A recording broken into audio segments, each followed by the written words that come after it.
Buongiorno, bentornati, anzi ben arrivati al Focus TG. Siamo in onda anche oggi in diretta per informarvi di quello che accade in Veneto. È un inizio molto di corsa, possiamo dire, del nostro telegiornale, perché stanno arrivando tantissime notizie. Le notizie più importanti di questo momento per la cronaca riguardano il ritrovamento dell'elicottero. Vi ricorderete la vicenda dell'elicottero che faceva la spola tra Lucca e Resana per portare imprenditori internazionali in una grossa azienda veneta per visite del sito produttivo. Elicottero pilotato da un padovano con sede all'aeroporto di Thiene. Allora, notizia di pochi istanti fa, pare che ci siano superstiti. Questa è una notizia che dà la Stampa Nazionale, la dà il Resto del Carlino proprio nel momento in cui andiamo in onda. Allora,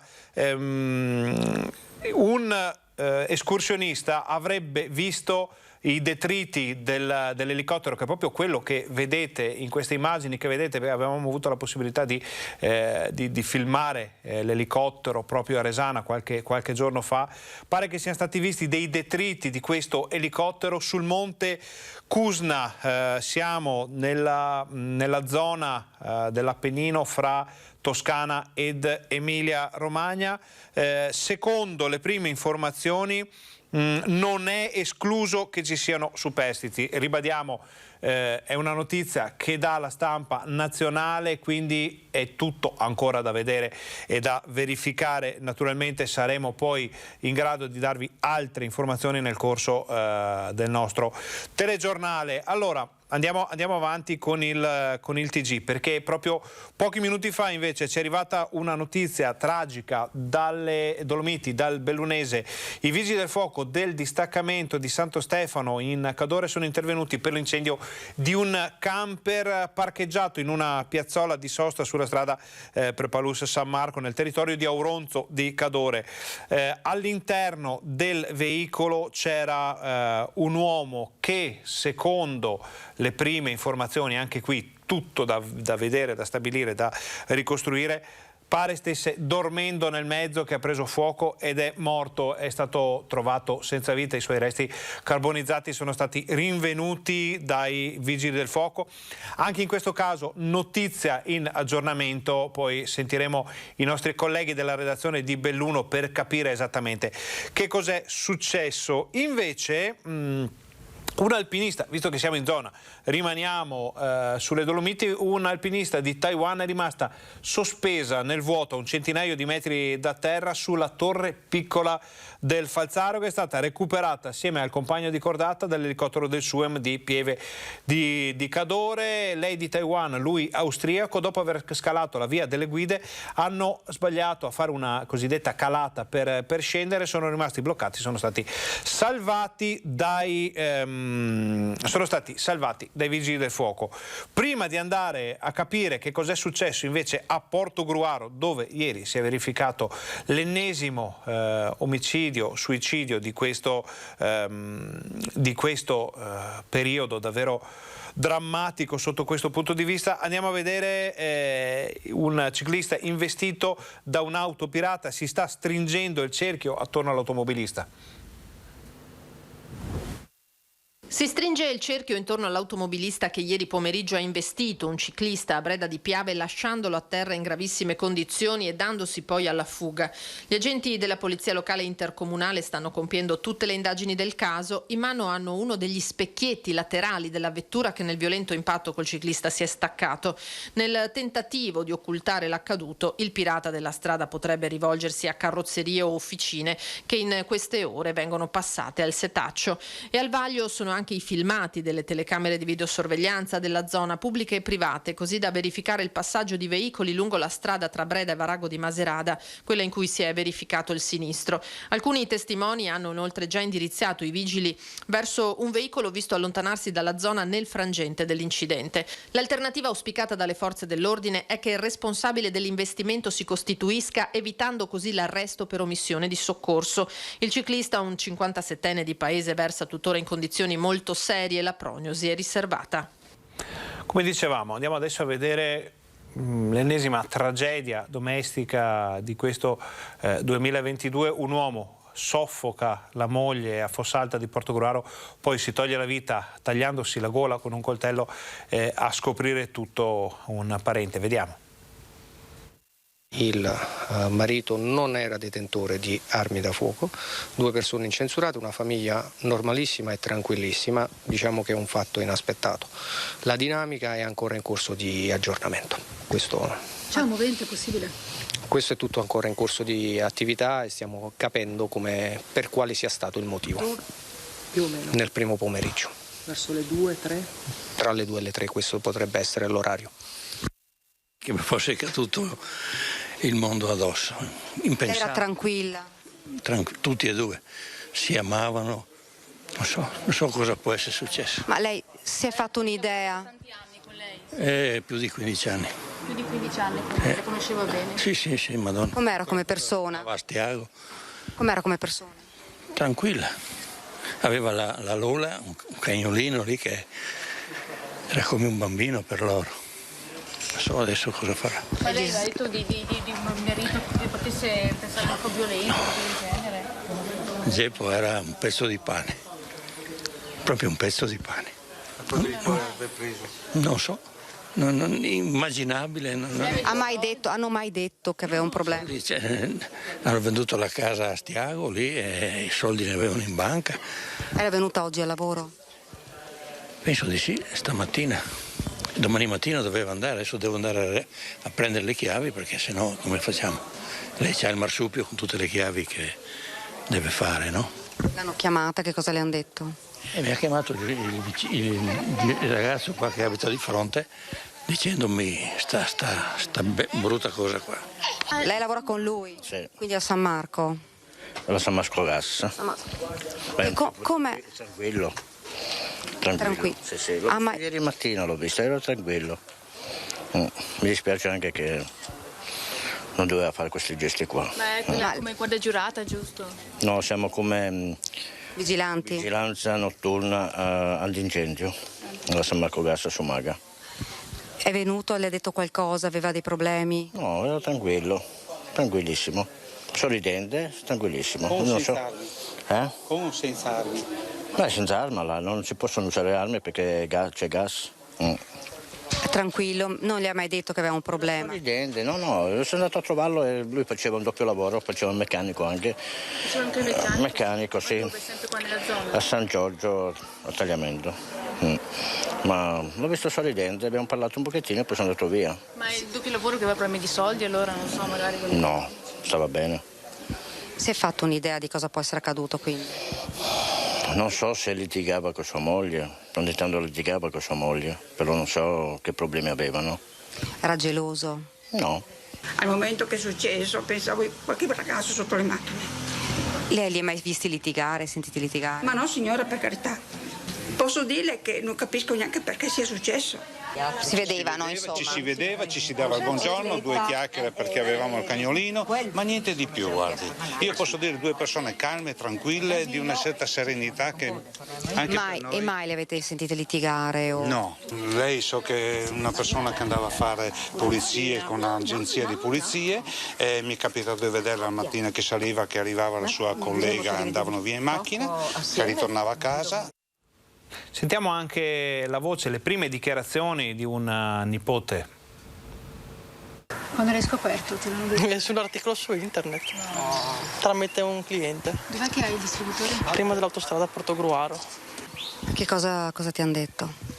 No, se conoscevo la persona, ho detto no. Poi ho letto l'articolo e quando ho letto i nomi ci sono rimasto. Cioè lui Com'era era tuo zio? Sì. Fratello della mamma. Di tua mamma. Com'erano come coppia loro? Tranquilli, disponibili. C'era qualcosa che li turbava, problemi di soldi? No, nessuno, cioè loro non hanno mai parlato niente, cioè. Perché si cercava un possibile movente, capito? Una possibile motivazione. La casa era in affitto, che tu sappia. Sì, so che erano affittuari, cioè loro avevano l'affitto normalmente. Che poi avevano venduto la... No, non ci credo ancora.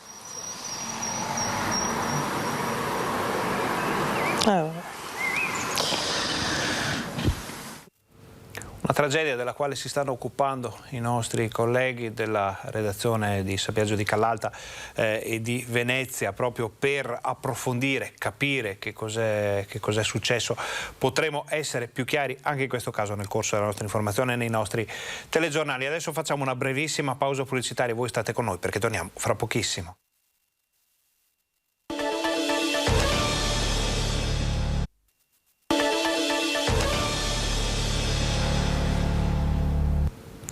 Buongiorno, bentornati al nostro Focus TG. Siamo in diretta anche oggi in onda per informarvi di quello che sta accadendo in Veneto, ma anche fuori dal Veneto. Stiamo infatti seguendo tramite le agenzie nazionali, canali di informazione, le ricerche dell'elicottero scomparso sull'Appennino fra Toscana ed Emilia Romagna. Elicottero, lo ricordiamo, che faceva la spola fra Lucca e Resana per portare imprenditori internazionali a vedere una grossa azienda veneta. A pilotare l'elicottero un giovane, un pilota piuttosto comunque esperto, anche se giovane, del Padovano. L'elicottero faceva sede a Thiene, quindi i risvolti veneti nostrani sono davvero importanti. Vi daremo le informazioni man mano che arrivano dalle agenzie nazionali. Pare che stiano convergendo sul posto del possibile ritrovamento sul monte Cusna tutte le squadre di soccorritori. Vedremo se arriveranno notizie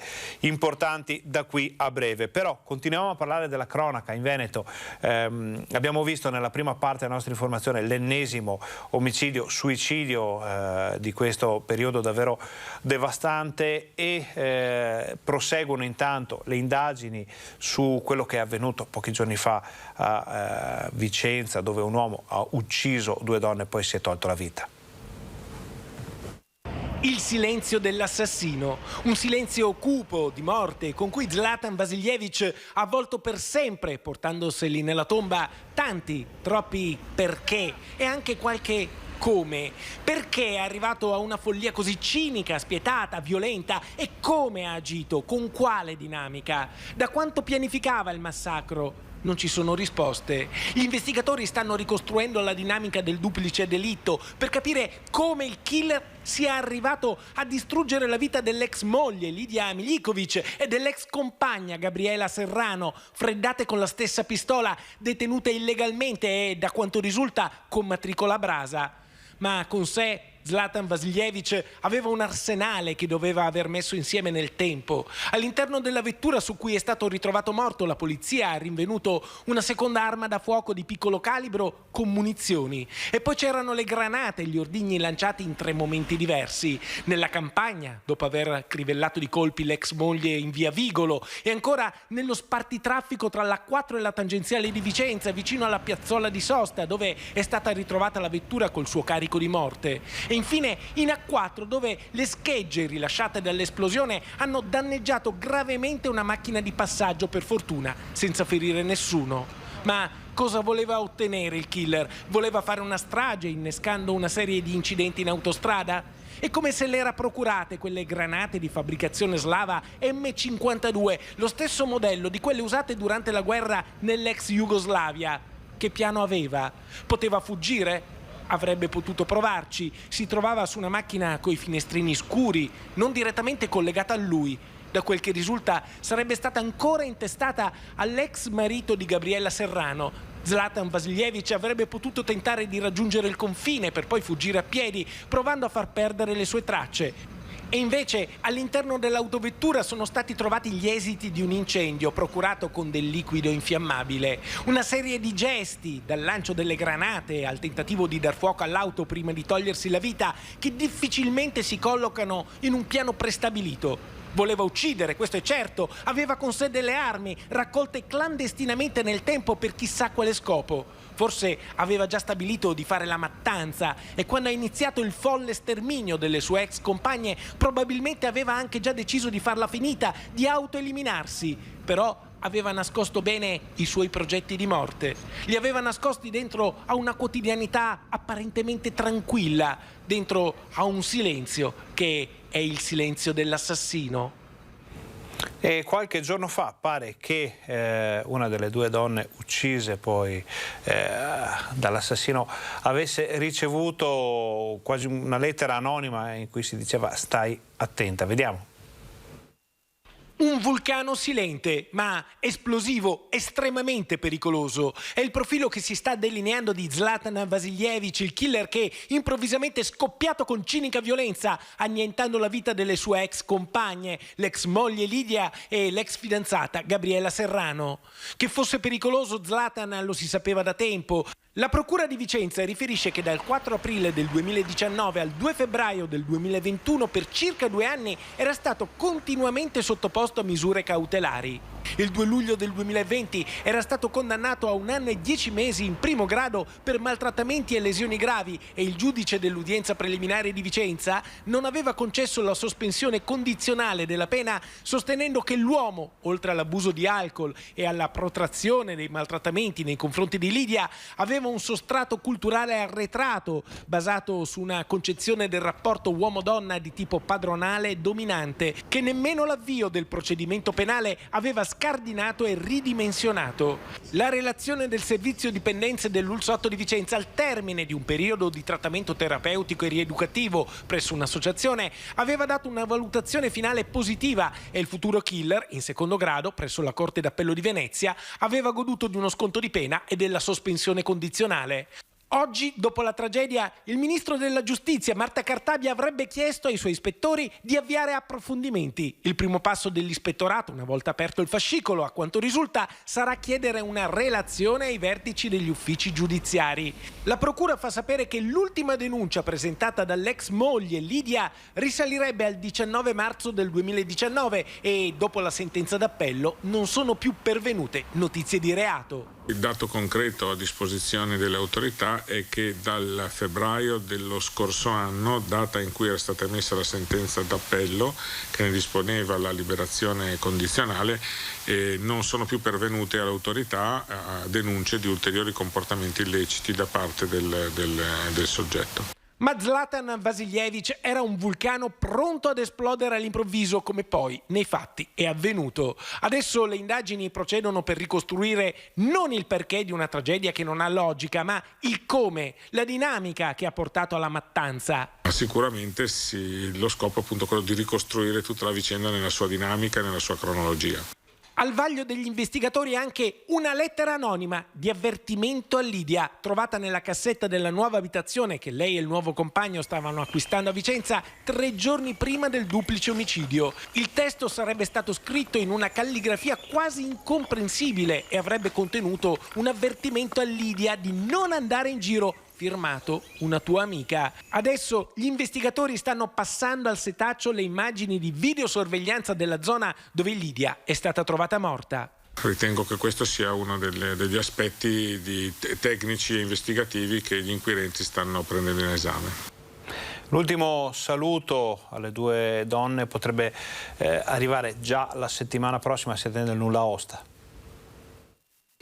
Potrebbero venire celebrati tra lunedì e martedì della prossima settimana i funerali delle vittime e dell'autore del duplice femminicidio. Sono in corso da stamani le autopsie sui corpi di Lidia Milikovic, Gabriella Serrano e di Zlatan Vasiljevic. Dopodiché il magistrato potrà dare il nulla osta alle esequie. La folle mattanza che ha sconvolto l'intera comunità vicentina e straziato l'attuale compagno di Lidia, presente ieri sera al momento di ricordo che si è svolto in Piazza dei Signori.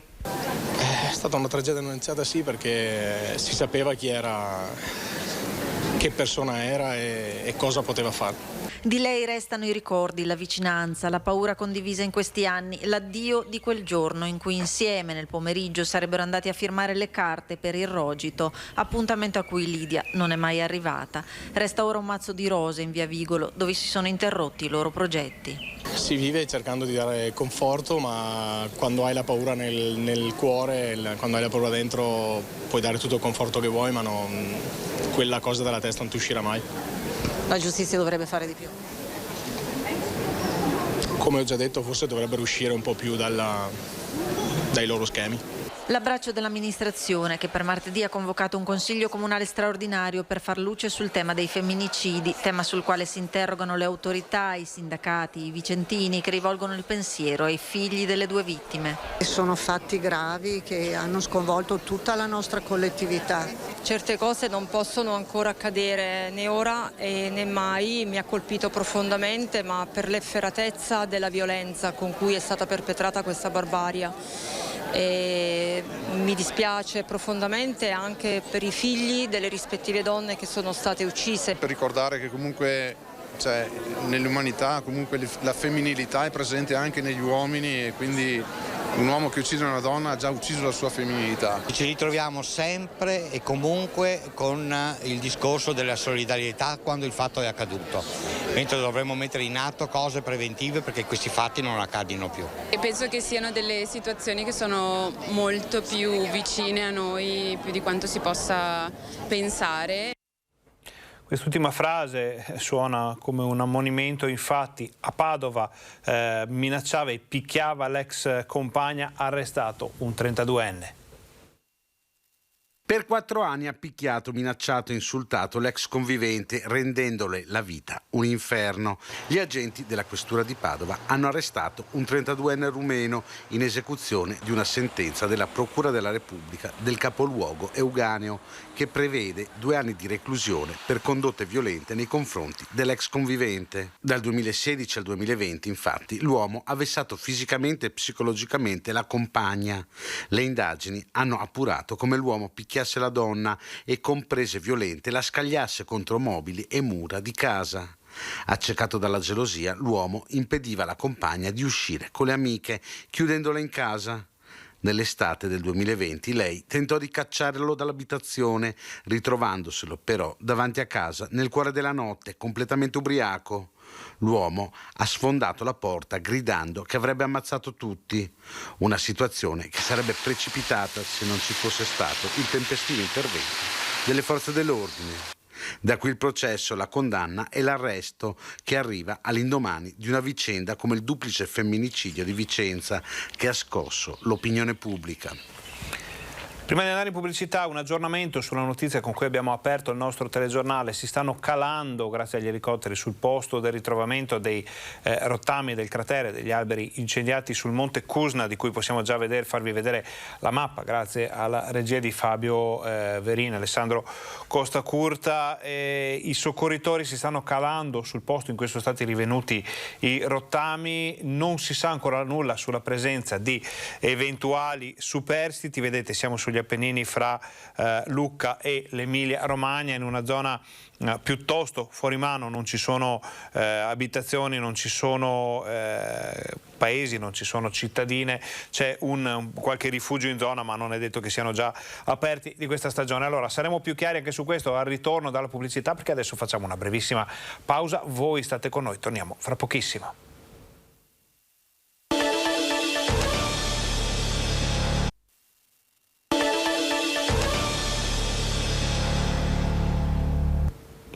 Buongiorno, bentornati al Focus TG. Siamo in diretta anche oggi in onda per informarvi di quello che sta succedendo in Veneto e dicevamo naturalmente anche fuori dal Veneto, perché stiamo seguendo passo passo le ricerche dell'elicottero scomparso sugli Appennini. Elicottero, lo ricordiamo, che faceva la spola fra Lucca e Resana per portare degli imprenditori internazionali a visitare una grossa azienda del territorio. Elicottero pilotato da un padovano con sede a Thiene, quindi i risvolti veneti sono davvero moltissimi.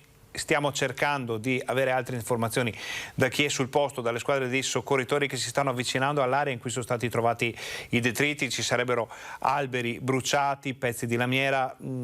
Tutto è in corso di aggiornamento, man mano che arriveranno informazioni ve le daremo qui sul Focus TG. Adesso andiamo invece a Malo per una situazione molto rischiosa in una casa risolta dai carabinieri. Malo, l'allarme viene lanciato al telefono. I carabinieri ricevono chiamate da cittadini preoccupati per gli urli e i rumori che si sentono provenire da un'abitazione del paese. I militari giungono sul posto e trovano un 42enne alterato che impedisce ai sanitari intervenuti di soccorrere la sorella, che ha perso conoscenza per cause da chiarire.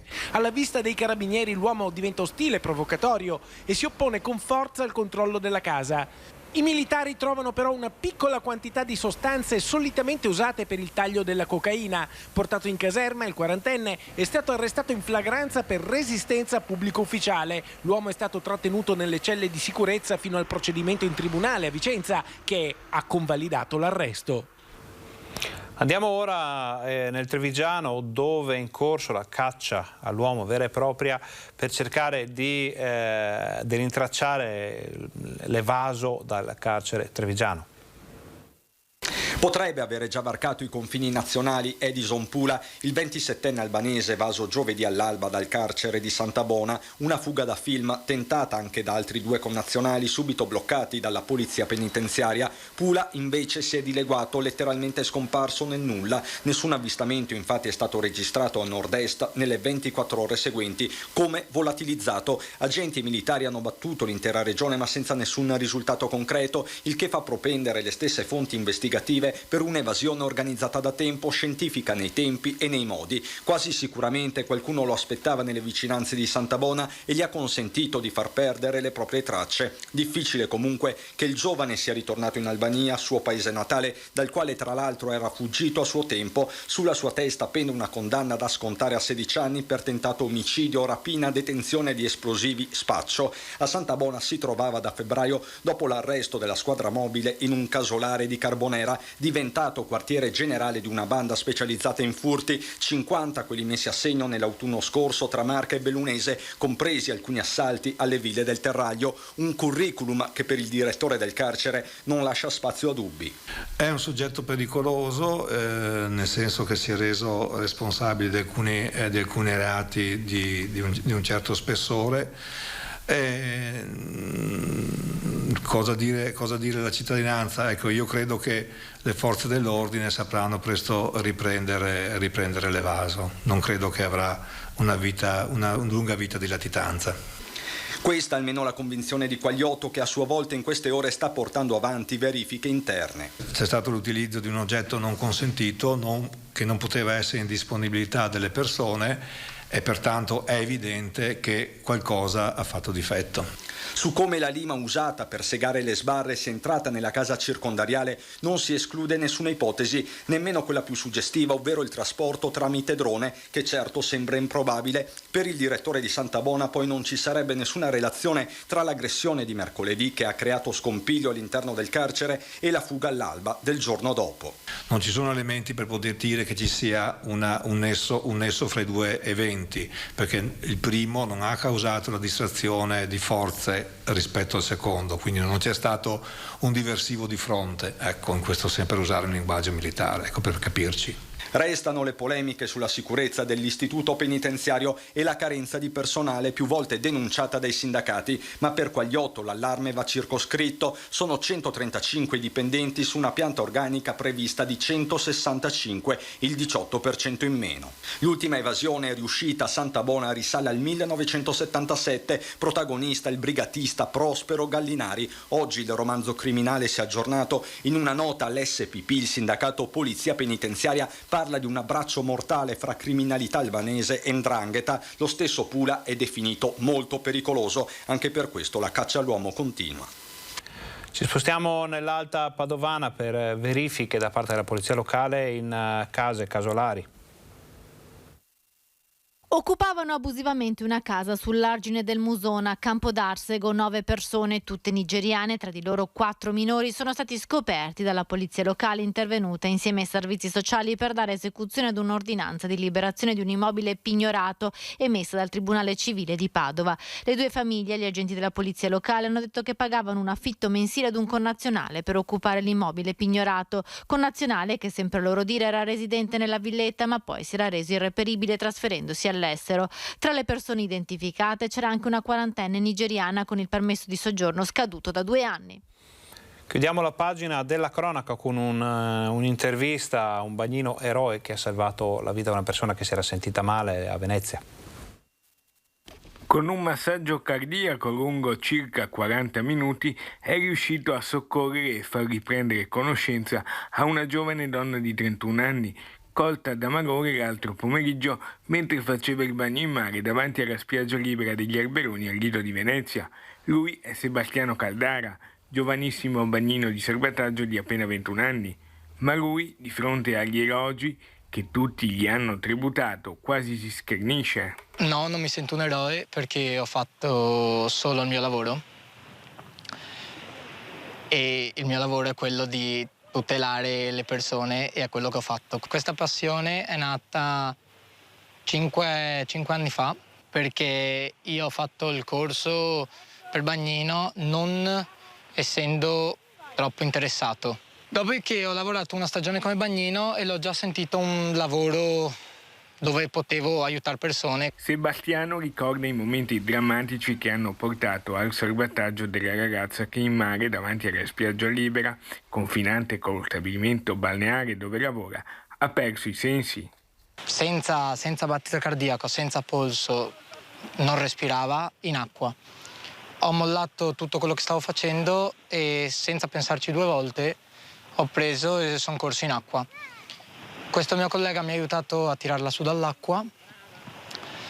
Ho iniziato subito le manovre di rianimazione. Ho meglio il bagnino rispetto al pasticcere perché il bagnino lo sento più un lavoro mio. Una cosa importante che volevo dire, che mi hanno detto gli stessi operatori del 118, è che se ci fosse stato un passaggio dalla strada per arrivare fino in spiaggia, magari un passaggio per i quad, ci avrebbero messo la metà del tempo. Importante, interessante spunto per naturalmente chi gestisce anche quelle aree. Adesso, prima di andare in pubblicità, vi facciamo vedere un documento davvero straordinario, grazie alla regia di Fabio Verina e Alessandro Costacurta. Ecco un video del soccorso alpino toscano. Sono le prime immagini dall'elicottero del soccorso alpino dell'area in cui sono stati ritrovati i detriti, i frammenti di quello che potrebbe essere, questo punto si pensa sia l'elicottero pilotato dal 33enne padovano, partito da Lucca diretto a Resana in provincia di Treviso, caduto appunto sugli Appennini nell'area del monte Cusna. Come vedete una zona molto impervia, boschi e davvero poco spazio per, assolutamente nessuno spazio per atterrare. Cercheremo poi, vediamo si vede anche qualcosa, poi naturalmente siamo in contatto con il soccorso alpino toscano per quelle che sono le informazioni di base. Cercheremo di darvele nel corso del nostro telegiornale. Adesso noi facciamo una brevissima pausa pubblicitaria, state con noi, torniamo davvero fra poco, siamo in onda fino alle 13.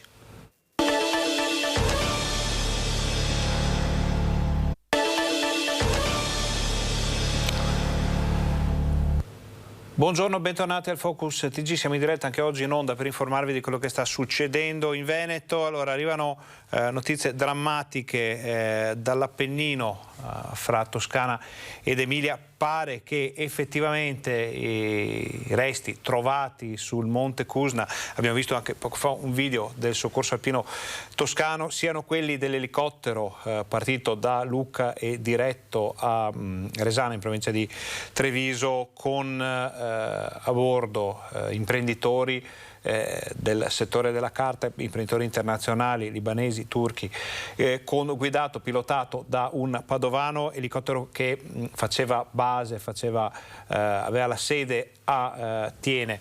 Dalle prime informazioni che arrivano dalla stampa nazionale pare che non ci siano superstiti. Questo naturalmente contrariamente a quanto era stato detto sulle prime, pareva che la tipologia del sito facesse presupporre la presenza di qualcuno ancora in vita.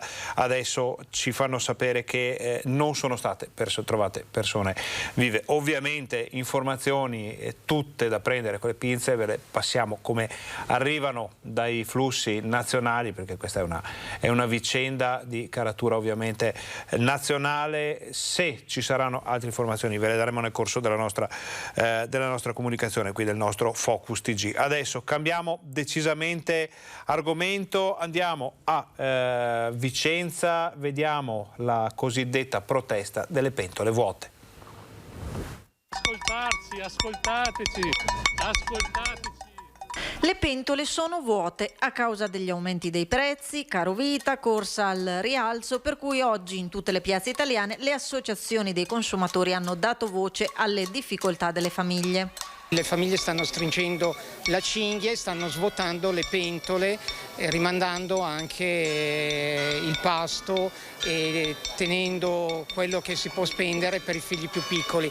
Piazza Biade, il centro veneto di raccolta in cui si sono riuniti i rappresentanti per denunciare la spinta inflazionistica che in Veneto tocca Vicenza più che altri capoluoghi. Ma qui a Vicenza possiamo dire che l'inflazione sta crescendo di più di altre città d'Italia, perciò qualcosa ci preoccupa maggiormente, più se pensiamo che in questi giorni, come ben sappiamo, sono aumentati i tassi di interesse, avremo anche a fare i conti con mutui che aumentano e prestiti che le famiglie che hanno già problemi avranno da fare i conti anche con questa emergenza. Una tra le prime è quella che le associazioni dei consumatori possano sedersi ai tavoli del governo e definire assieme a loro, ai decisori politici, quali sono le misure più efficaci e più efficienti per la popolazione. Al momento siamo rimasti purtroppo inascoltati, motivo per il quale in tutte le piazze d'Italia siamo scesi per protestare, per far sentire la nostra voce. Vogliamo dare un segnale che la gente ormai non ne può più, gli aumenti, l'inflazione, gli aumenti,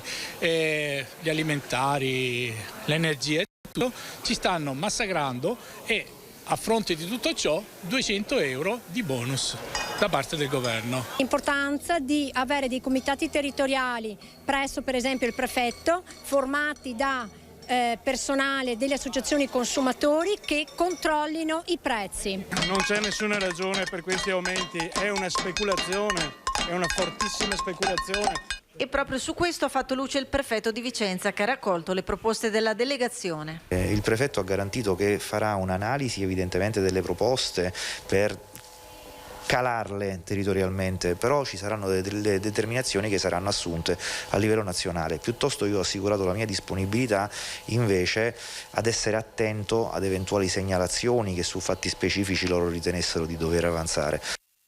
I problemi delle famiglie e dell'economia, quelli dell'ambiente, vediamo l'operazione Fiumi. Il Bacchiglione non sta bene a dirlo. È Legambiente che si appresta ad avviare la seconda campagna Operazione Fiumi, realizzata in collaborazione con ARPAV.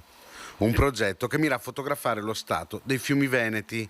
I parametri sotto la lente di ingrandimento saranno il batterio Escherichia coli, i fallati e il glifosate. Bacchiglione e Retrone sono due fiumi per cui scatta anche nel 2022 un allarme rispetto a criticità per quanto riguarda la depurazione. La presenza di batteri fecali che segnalano la scarsa o mancata depurazione dei corsi d'acqua oppure sversamenti illegali avvenuti lungo il suo scorrere dimostrano che persistono criticità in entrambi i fiumi e che queste debbono essere ricercate con molta più solerzia da parte degli amministratori locali.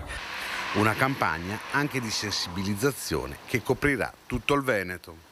Questa campagna è stata possibile realizzarla grazie al contributo di oltre 50 giovani volontari che hanno partecipato ad un percorso di formazione sia teorico che sul campo e ci hanno aiutato nelle attività di monitoraggio e campionamento durante il mese di maggio. Attraverso poi 8 appuntamenti da qui fino al 9 luglio attraverseremo tutti i fiumi del Veneto per comunicare ed informare la cittadinanza sui risultati delle nostre analisi, ma non solo, attraverso poi appuntamenti e attività realizzate in collaborazione con i circoli di Legambiente sul territorio e con altri partner, proporremo appunto anche attività di sensibilizzazione e volontariato ambientale lungo i principali corsi d'acqua della nostra regione. Cambiamo decisamente argomento, si avvicina la festa di Sant'Antonio, ovviamente noi ci saremo. I primi pellegrini già pronti a entrare in Basilica all'alba, il sagrato che in questo 2022 tornerà a riempirsi di devoti e fedeli, la porta maggiore del santo che si apre e poi il crescendo di emozioni che ci porterà insieme alla solenne processione delle reliquie della statua di Antonio lungo le vie della città dopo la celebrazione eucaristica delle 17. Sarà un 13 giugno che vivremo ancora insieme con il network Media Nord-Est che sull'emittente Rete Rete Veneta, canale 14 del digitale terrestre, porterà questa straordinaria giornata di fede e devozione nelle vostre case. Con voi abbiamo vissuto la festa negli anni della pandemia. Nel 2020 siete idealmente saliti sull'elicottero dell'esercito che ha portato la reliquia del santo sulle terre venete colpite dal virus, con quello straordinario momento di preghiera vissuto nell'ospedale di Schiavonia, con i malati affacciati dalle finestre, e poi l'uscita a sorpresa della statua di Antonio nel pomeriggio e la solenne sosta all'interno dell'azienda ospedaliera di Padova. Un abbraccio ideale proseguito nel 2021, quando la reliquia dell'avambraccio di Antonio, custodita nella Basilica della Salute di Venezia da 369 anni, è tornata al santo via acqua, accompagnata dal patriarca Francesco Moraglia.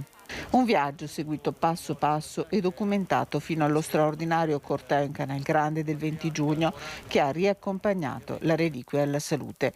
Una festa del santo che tocca i cuori dei fedeli che affidano alla sua intercessione una preghiera, un'invocazione, un voto. Una festa del santo che anche quest'anno il Network Media Nord-Est vivrà minuto dopo minuto accanto a voi, dall'alba al tramonto, a partire dalle 5:30 di lunedì 13 giugno. A poche ore da questo straordinario evento, il rettore della Basilica del Santo lancia un messaggio ai fedeli. Chi si affida al santo, chi gli affida la famiglia, si prega per la salute. Un pellegrinaggio continuo in Basilica nei giorni che precedono la solenne festività di Antonio, il 13 giugno. Sono oltre 1 migliaio al giorno i fedeli che quotidianamente arrivano a Padova da tutta Italia e dall'estero ed entrano in Basilica per pregare sulla tomba del taumaturgo. Abbiamo già avuto la presenza di molte diocesi e non solo, anche di varie associazioni. La Basilica è davvero gremita, non ricordo esattamente i numeri del pre-Covid, ma credo che siamo vicini davvero ad un'affluenza come ai bei tempi. C'è grande attesa ed emozione in città, con le strade che si vestono a festa per accogliere, dopo 2 anni di assenza imposti dalla pandemia, la tradizionale processione del santo in città.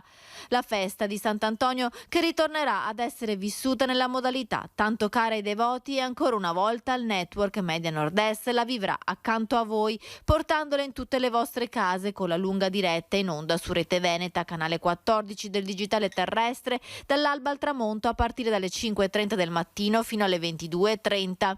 Diretta su Rete Veneta, diretta anche sul sito 13giugno.org.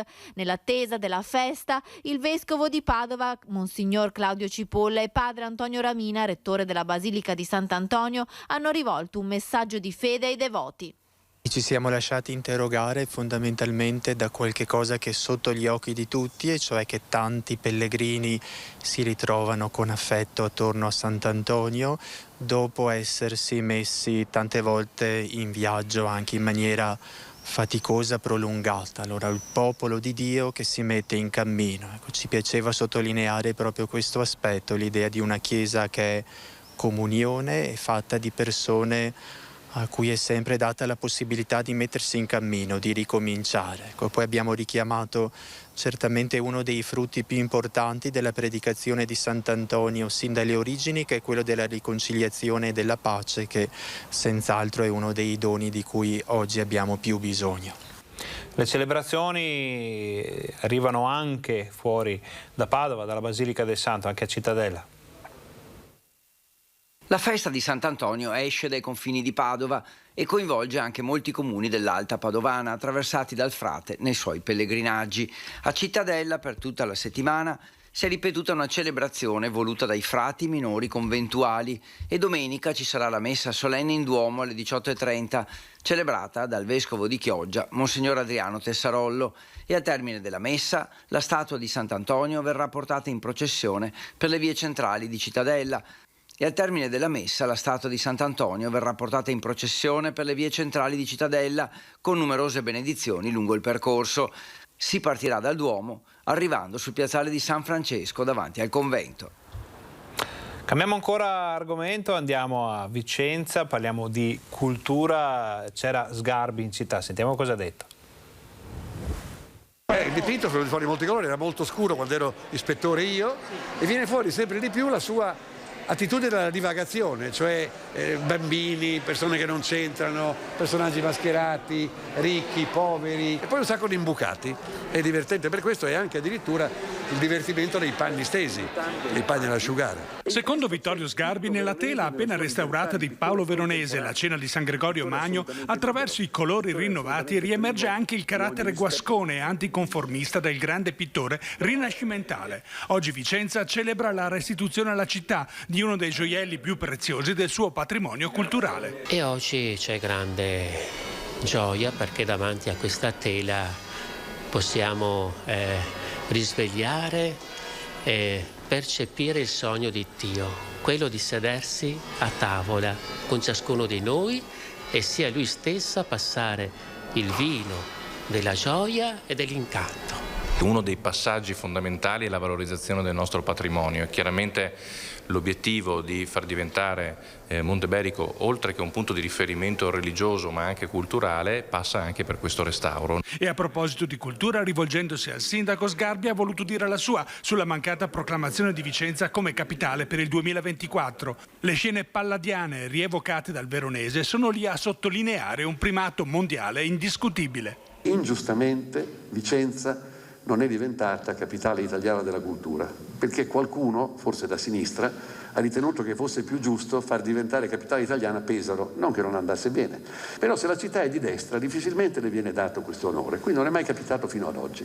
Lui ha combattuto, il programma era bellissimo, io ho parlato con i commissari, era troppo bello, quindi ha vinto Pesaro.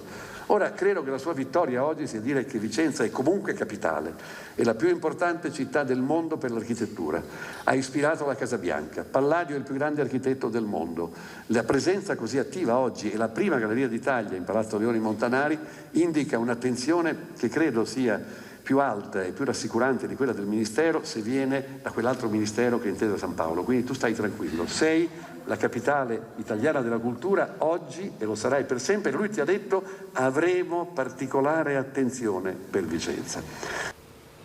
Ancora nella pagina della cultura, restaurati i gessi di Francesco Rebesco.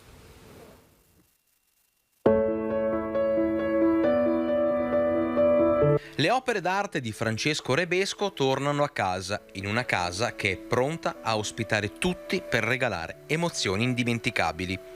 La Gipsoteca di Villa Martini Rubelli a San Zenone degli Ezzelini si è arricchita dei gessi del noto artista, restaurati con cura e tecniche innovative dagli allievi del corso per tecnici di restauro dei beni culturali dell'ente di formazione Irigem di Rosà. Grazie all'Irigem che ha restaurato, ha ridato luce proprio con un restauro davvero intelligente e ben curato a determinati gessi, e speriamo si possano restaurare anche altri. È davvero una grande emozione, perché quando abbiamo inaugurato questa sala, questa Gipsoteca, volevamo proprio dare spazio e luce proprio al nostro artista. Noi arricchiamo questa nostra Gipsoteca, questo piccolo gioiello, questo paese, ma tutta la Pedemontana viene arricchita di opere che la rappresentano. Un lavoro, quello svolto, che racchiude in sé rispetto per la storia dell'artista, per la materia prima e per il territorio. L'approccio al restauro dei gessi è stato uno dei momenti più emozionanti e formativi del percorso intrapreso dagli alunni.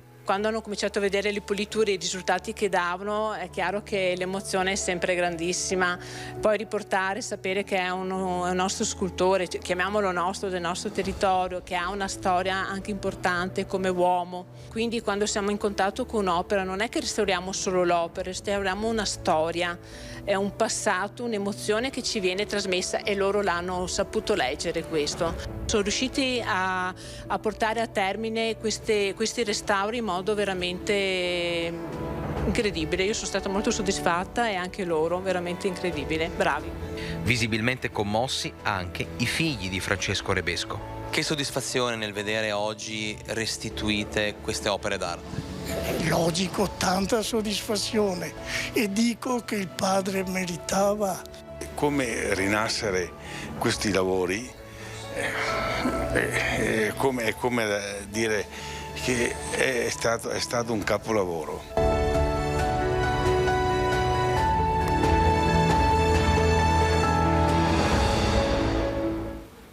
Chiudiamo con lo sport, il Padova si gioca l'accesso alla Serie B, la partita d'andata della finale playoff è stata vinta dal Palermo, ai padovani tocca ora un'impresa. Saranno circa 500 i tifosi del Padova sugli spalti dello stadio a Palermo, dove domenica sera le due squadre si giocheranno la promozione in Serie B. E tra quei 500 dovrebbe esserci anche il patron del Padova, Joseph Ugurlian, reduce da un viaggio in Sud America e alle prese con aeroporti e coincidenze per organizzare l'arrivo a Palermo in tempo per incontrare la squadra e assistere alla partita. Un segnale importante la sua presenza, a dimostrazione che la società crede ancora possibile il salto di categoria, nonostante all'andata i biancoscudati abbiano perso al Leuganeo per 1-0 e che quindi siano obbligati a vincere con 2 reti di scarto per farcela. 500 tifosi, dicevamo, coraggiosi e innamorati della squadra, anche se purtroppo il confronto con i sostenitori siciliani sarà impietoso. Si attendono infatti oltre 35.000 tifosi sulle tribune, una cifra record, perché anche in Serie A sono pochissime le squadre che possono raggiungere una partecipazione simile: Juve, Inter, Milan, Roma e poche altre. Piuttosto sarà da record la presenza dei tifosi che resteranno in città e che seguiranno la finale sul maxi schermo del Parco della Musica alla Stanga. Dopo l'accordo con la questura potranno accedere all'area verde 4.000 persone, a patto di essersi prima registrate su un'apposita piattaforma, altrimenti dovranno rimanere fuori. I controlli delle forze dell'ordine saranno molto rigidi all'ingresso, ma anche lungo tutto il perimetro del parco, utilizzando anche i cani poliziotto. Consentita solo birra e non superalcolici e niente contenitori di vetro. Il tifo, quello sì, invece, non mancherà di certo. La squadra ha poi in previsione di tornare a Padova subito dopo la partita, magari sperando di poter festeggiare. L'aereo atterrerà in piena notte e i giocatori arriveranno poi a Leuganeo, dove si spera trovino tanti sostenitori in festa ad accoglierli. Questa era l'ultima notizia del nostro telegiornale. Vi ricordiamo che questa sera alle 11:10 andranno in onda gli itinerari turistici con Ida De Poli, che ci accompagnerà alla scoperta di Villafranca Padovana. Per tutto il resto vi diamo appuntamento a TG Bassano, TG Vicenza di questa sera. Grazie a Fabio Verina e Alessandro Costacurta per la regia, grazie ai nostri colleghi che ci hanno permesso di portare nelle vostre case tutte le ultime notizie del Veneto. Buon pomeriggio.